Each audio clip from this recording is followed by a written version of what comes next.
Good morning students, welcome in your online class, 9th class. Today we will SST Civics Chapter 3 Electoral Politics. In previous class we also read definitions of elections and why do we need elections and why elections. Today we will read about conditions of a democratic elections, system of elections, electoral constituency, reserve constituency and voters list and nominations of candidates. Okay, कि अब इसके पहले वाली class में हमने ये सब पढ़ा था कि इलेक्शंस क्यों जरूरी हैं, इन सब के बारे में. ठीक है, आज हम पढ़ेंगे कि कौन सी कंडीशंस है जो कि एक लोकतांत्रिक इलेक्शन चुनाव के लिए हमारे लिए बहुत जरूरी होती हैं. क्योंकि अपने इंडिया में कहीं कहीं पे अपने डेमोक्रेटिक कंट्रीज हैं और कहीं कहीं पे नॉन डेमोक्रेटिक कंट्रीज है, कि कहीं लोकतांत्रिक देश है तो कहीं अलोकतांत्रिक देश भी है. तो वहां पे इलेक्शंस किस तरह से होते हैं, तो उसके लिए कुछ कंडीशंस होती हैं, कुछ चुनौतियां होती हैं जिनके लिए हम इसमें रीड करेंगे. फर्स्ट थिंग इज कि हमें हर इलेक्शंस के अकॉर्डिंग यहाँ पे कि कौन से इलेक्शंस हैं, जैसे कि फर्स्ट थिंग्स है कि everyone should be able to choose, कि प्रत्येक व्यक्ति को अपने रिप्रेजेंटेटिव को चुनने का पूरा अधिकार दिया गया है. This means that everyone should have one vote and every vote should have equal value, कि प्रत्येक व्यक्ति को एक वोट माना जाएगा और उसके उस एक वोट की वैल्यू बहुत ज्यादा होगी. कि यहाँ पे जरूरी नहीं है कि एक वोट को हम 2 वोट्स में काउंट करेंगे. पर पर्सन का एक पर वोट जो होगा वो एक वोट में काउंट होगा. ठीक है. Second is parties and candidates should be free to contest elections and should offer some real choice to be voters, कि यहाँ पे हर एक रिप्रेजेंटेटिव्स का, कि यहाँ पे दूसरे में यह विकल्प होगा कि पार्टियों और उम्मीदवारों को चुनाव में उसमें इलेक्शंस में फ्री आज़ादी होगी. मतलब इट मीन्स वहाँ पे वो अपने मतदाताओं के लिए ये एक तरह से विकल्प चूजर के लिए ऑप्शंस प्रोवाइड करवाएंगे, कि यहाँ पे जो पार्टीज होंगी वो अलग अलग पार्टीज होंगी, कि यहाँ पे कोई बीजेपी से होगा, कोई नेशनल कांग्रेस पार्टी से होगा, तो वो अलग अलग पार्टीज के लिए. तो उसी अकॉर्डिंग यहाँ पे जो पर्सन्स हैं, जो यहाँ पे कैंडिडेट्स हैं, उन कैंडिडेट्स को यहाँ पे शुड बी, कि यहाँ उनको चूज करने के लिए, वोटर्स को चूज करने के लिए उनके पास में कोई चॉइसेस भी होगी. थर्ड है election must be held regularly after every 5 years, कि यहाँ पे जो चुनाव होंगे वो हर 5 साल में होंगे. एवरी 5 years, कि यहाँ पे हर 5 साल में जो चुनाव होंगे वो लगातार 5 सालों में होंगे.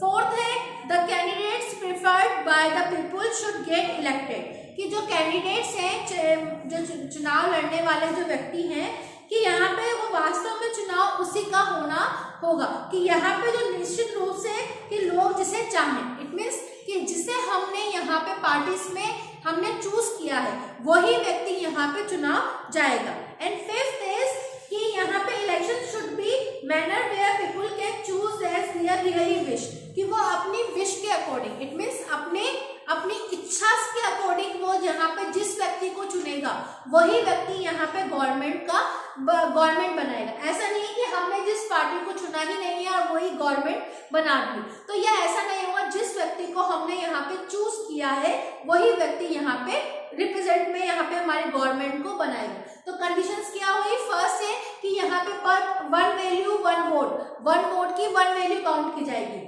सेकेंड होगा कि यहाँ पे जो इलेक्शंस होंगे वो हर 5 साल में होंगे. थर्ड है कि यहाँ पे जितने भी हमने रिप्रेजेंटेटिव्स को चुना है वो रिप्रेजेंटेटिव को यहाँ पे हमने वोटर्स को यहाँ पे चॉइसेस दी हैं, कि वो अलग अलग पार्टीज के लिए यहाँ पे हमने ऑप्शंस दिए हैं, कि हर व्यक्ति के पास में ऑप्शंस होगा कि वो अपनी इच्छा से वहां पे पार्टी को चुन सके. ठीक है. नाउ नेक्स्ट टॉपिक आता है सिस्टम ऑफ इलेक्शंस, कि इलेक्शंस के क्या क्या सिस्टम है, कि वो क्या क्या यहाँ पे कौन से पार्टीज को यहाँ पे किस तरह से तंत्र बनाता है, कि उसके लिए हमें किस की रिक्वायरमेंट होती है. तो फर्स्ट है यहाँ पे इलेक्टोरल कंस्टिट्यूएंसी, कि हमें एक उसको पार्टीज के लिए यहाँ पे एक यहाँ निर्वाचन क्षेत्र होता है जिससे कि उस रिप्रेजेंटेटिव को लड़ा जाए. तो इसीलिए वहां पे सबसे पहले आपके आते हैं इलेक्टोरल पॉलिटिक्स, इलेक्टोरल कंस्टिट्यूएंसी, कि यहाँ हमें our system of elections are held in all constituency at the same time, कि यहाँ पे सभी निर्वाचित क्षेत्रों पे जो इलेक्शंस होते हैं वो वहां पे सेम समय पे, मतलब सेम टाइम पे होता है. जिस समय पे यहाँ है उसी समय पे और जगह भी होंगे। तो उसके बाद and either on the same day और within a few days, या तो सेम डे होगा या फिर अलग अलग समय पे वहां पे वो इलेक्शंस किए जाएंगे। This is called the general elections. इसे हम क्या कहते हैं, जनरल इलेक्शंस के उसमें भी काउंट कर सकते हैं कि सिस्टम ऑफ इलेक्शंस में हम यहाँ पे एक टॉपिक अगर हम बात करें तो यहाँ पे एक टॉपिक और हो सकता है जनरल इलेक्शन। जनरल इलेक्शंस होगा इलेक्शन जो इलेक्शन रिप्रेजेंट कंस्टिट्यूशन के अकॉर्डिंग यहाँ पे जो कि सेम टाइम पे या फिर फ्यू डेज या आफ्टर बिफोर या आफ्टर फ्यू डेज के अकॉर्डिंग वहां पे जो इलेक्शंस करवाए जाएंगे, जिसे कि जनरल इलेक्शन इट मींस आम चुनाव भी कहा जाता है। Sometimes elections held be on a few constituency to fill the vacancy caused by death or resignation of a member। कि कभी-कभी किसी निर्वाचित क्षेत्र में क्या होता है कि कोई वहां पर मेंबर जो है वो वहां जैसे कि सीएम है या कोई भी कैबिनेट मंत्री है, अगर वहां पे वो खत्म हो जाता है या तो उसकी डेथ हो जाती है या किसी कारण से उसको अपने पद से हटाया जाता है, तो वहां पे जो दोबारा इलेक्शंस करवाए जाते हैं उसे हम क्या कहते हैं, बाय इलेक्शंस। क्या कहते हैं, बाय इलेक्शन। जनरल इलेक्शंस की जो सेम टाइम पे सेम कंस्टिट्यूएंसी में करवाए जाते हैं उन्हें हम जनरल इलेक्शंस कहते हैं। And second is by elections की जिस मेंबर्स की वहां पर डेथ हो जाती है या उसको किसी भी कारण से उस पोस्ट से उसको रेजिग्नेशन देना पड़ता है, जो उसके बाद जो इलेक्शंस उस पोस्ट के लिए करवाया जाता है उसे हम क्या कहते हैं, by elections. Okay, now next topic is electoral constituency. कि electoral constituency the country is divided into different areas for purpose of elections. कि हम चुनाव करवाने के लिए हमारी कंट्रीज को क्या करते हैं, अलग अलग ग्रुप्स में अलग अलग भागों में उसको बांट देते हैं। This area are called the electoral constituency. इसी को हम वहां के उस एरिया का या क्षेत्र का हम कह सकते हैं कि उसे निर्वाचित क्षेत्र भी कहा जाता है या आरक्षित क्षेत्र भी कहा जाता है। फॉर लोकसभा इलेक्शंस, हमें लोकसभा के चुनाव के लिए आपको मैंने बताया था 2 पार्ट्स में है, लोकसभा और राज्यसभा। लोकसभा फर्स्ट इज लोकसभा में मेंबर्स होंगे 545 या फिर इससे कम भी हो सकते हैं या फिर इससे ज्यादा हो सकते हैं। इट मींस इसमें आपको दिया है 543। Second is Rajya Sabha.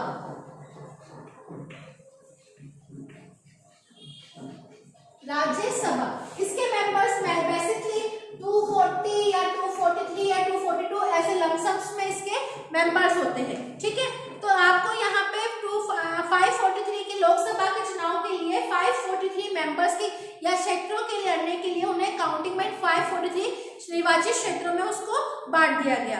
Similarly each state in divided into specific number of assembly constituency. इसी तरह से हमने हमारे स्टेट में राज्य क्षेत्रों में यहाँ पे चुनाव करवाने के लिए यहाँ अलग अलग क्षेत्र से यहाँ पे मेंबर्स को जोड़ा गया।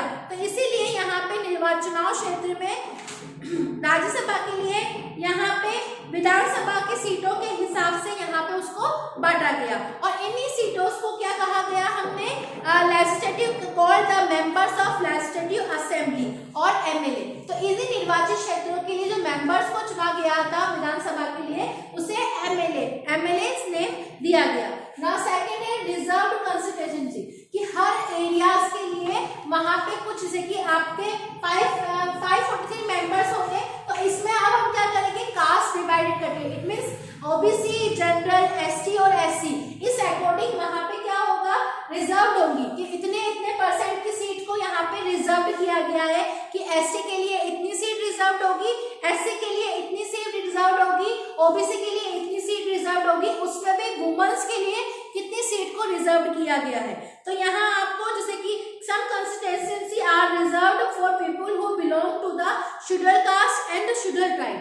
कि कुछ निर्वाचित क्षेत्रों के लिए, चुनाव क्षेत्रों के लिए जैसे कि एसटी शेड्यूल्ड ट्राइब या एससी शेड्यूल्ड कास्ट या एसटी शेड्यूल्ड ट्राइब के अकॉर्डिंग वहां पे रिजर्वेशन किया गया है। Our constitution entitled every citizen to elect representative and choose be representative। कि हमारे संविधान में ये दिया गया है कि प्रत्येक नागरिक को वहां पे चुनने का अधिकार है कि वो अपने प्रतिनिधि को चुन सकता है। लोकसभा में 84 सीट जो है वो रिजर्व्ड है for SC and 47 schedule tribe कि हमारे लोकसभा की इट मींस 543 के मेंबर्स की जो इलेक्शंस में है उसमें यहाँ पे 84 सीट जो है वो किसके लिए रिजर्व है, एससी के लिए। एससी के लिए जो सीट रिजर्व है वो 84 सीट जो है, अब ये सीट जो है इसमें एससी इसमें रिजर्व है और उसी के यहाँ पे 44 जो सीट्स हैं वो यहाँ पे एसटी के लिए है। एसटी के लिए जो सीट्स रिजर्व की गई हैं वो है 43 सीट्स जो है, 47 सीट जो है वो यहाँ पे एसटी के लिए रिजर्व है। इनमें से इन मेंबर्स में इतनी सीट तो इनके लिए रिजर्व ही है। इट मींस क्लियरली इन सीटों पे यही लोग यहाँ पे इलेक्शंस करेंगे। ठीक है, नेक्स्ट आता है आपके टॉपिक वोटर लिस्ट कि अब यहाँ पे रिजर्व सीट हो गया, अब यहाँ पे वोटर लिस्ट डिसाइड की जाएगी। In a democratic elections the list of those eligible to vote to prepare much before the elections and give to everyone कि वोटर लिस्ट जो होती है वो यहाँ पर हमारे इलेक्शंस के होने के पहले उसके पहले से ही डिसाइड कर दी जाती है कि कितने परसेंट जो है वो वहां पर 18 ईयर, जैसे कि अभी यहाँ कुछ नागरिक जो पीपुल्स जो है वो इस साल यहाँ पे 18 ईयर्स के होंगे, जैसे कि यहाँ पे इस साल हमें इलेक्शंस होने वाले हैं तो उसके पहले ही यहाँ पे लिस्ट तैयार की जाएगी। हर एरियाज की अलग अलग लिस्ट होगी जो बीएलओ के द्वारा बनाई जाती है। उसमें हमें वोटर लिस्ट में कि हम 18 ईयर्स के होंगे तो अब हमें अपना नाम उसमें ऐड करवाना है, तो उस अकॉर्डिंग वहाँ पे लिस्ट तैयार की जाती है जिसे कि हम वोटर लिस्ट के अकॉर्डिंग बनाते हैं। In our country, all the citizens aged 18 years and above can vote in elections.